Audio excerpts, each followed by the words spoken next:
जानकीनाथ, मैं वैदिक लक्ष्मीकांत शास्त्री आज आप सभी को आमलिका एकादशी, जिसे हम आमला एकादशी व्रत के नाम से भी जानते हैं, इसका पारण का समय और इसका पूजन का समय क्या रहेगा और उसी के साथ साथ इसकी विधि क्या रहेगी, इससे जुड़े हुए कुछ तथ्य भी हैं जो मैं आज आप सभी को इस वीडियो के माध्यम से प्रेषित करने जा रहा हूं। अगर वीडियो अच्छा लगे तो शेयर अवश्य करें और प्रेषित भी जरूर करते रहें, क्योंकि हमारे इस चैनल के माध्यम से आप सभी को धर्म के संबंधित संपूर्ण जानकारियां आप सभी को उपलब्ध निरंतर होती रहती है। तो अवश्य इस पेज से जुड़िए और सभी को जोड़िए। तो चलिए प्रारंभ करते हैं।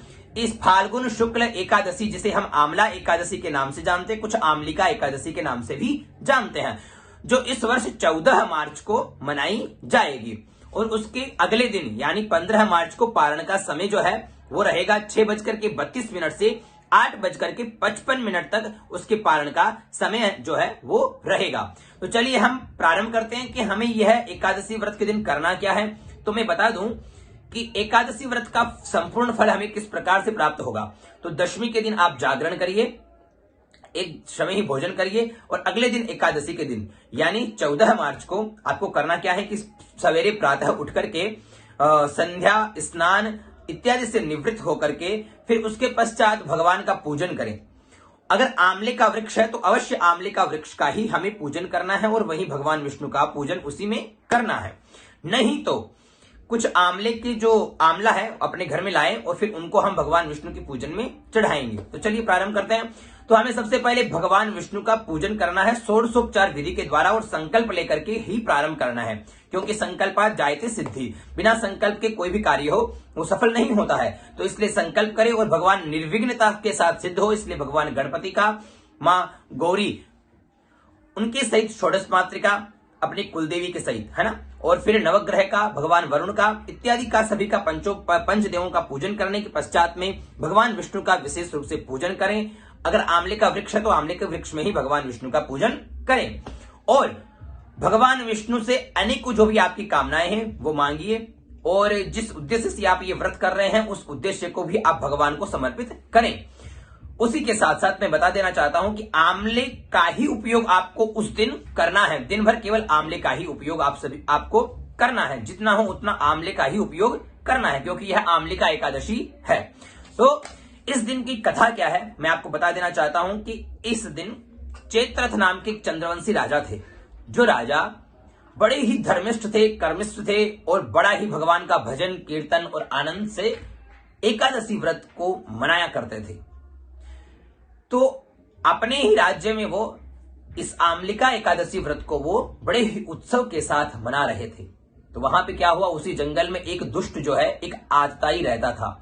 वो जानवरों को और नर यानी मनुष्यों को मार करके वो भोजन किया करता था और अपना जीवन यापन वो इसी प्रकार से किया करता था। तो वो भी वहां आया।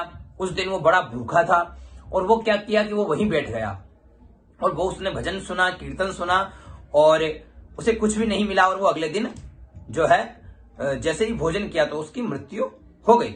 अगले दिन उसकी मृत्यु हो गई तो जो है वो सीधी वैकुंठ लोक में चला गया, क्योंकि इसमें कोई संशय नहीं है, क्योंकि उसने आमलिका एकादशी व्रत का जो प्रभाव रहा उससे वह वैकुंठ में गया और उसे अगले दिन उसे जो जन्म मिला, अगले जन्म में उसे जो जन्म मिला वो जन्म मिला विदुरथ के यहाँ जन्म मिला और उसका नाम था वसुराय।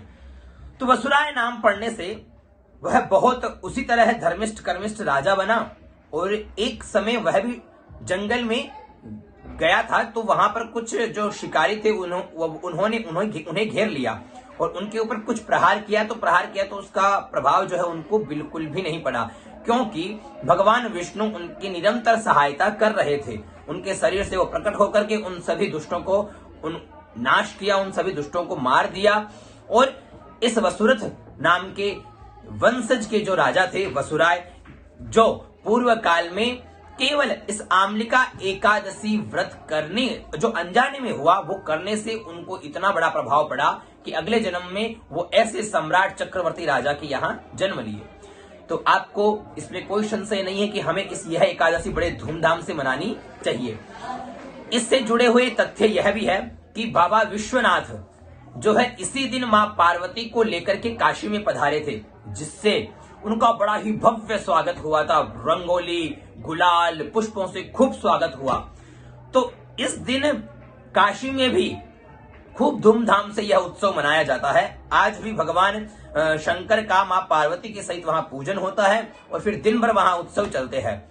इसी एकादशी पर हमारे यहाँ यानी राजस्थान में खाटू श्याम जी में पावन स्थान है, जहां पर खाटू श्याम जी का लक्की मेला लगता है और बहुत ही श्रद्धालु लोग वहां पधार करके और अपनी मनोकामनाओं को जो पूर्ण करने के लिए वहां पधारते हैं और बाबा श्याम की कृपा उनके जीवन पर सदैव बनी रहती है। ऐसा पावन स्थान जो है उनका विशेष उत्सव इसी एकादशी को मनाया जाता है।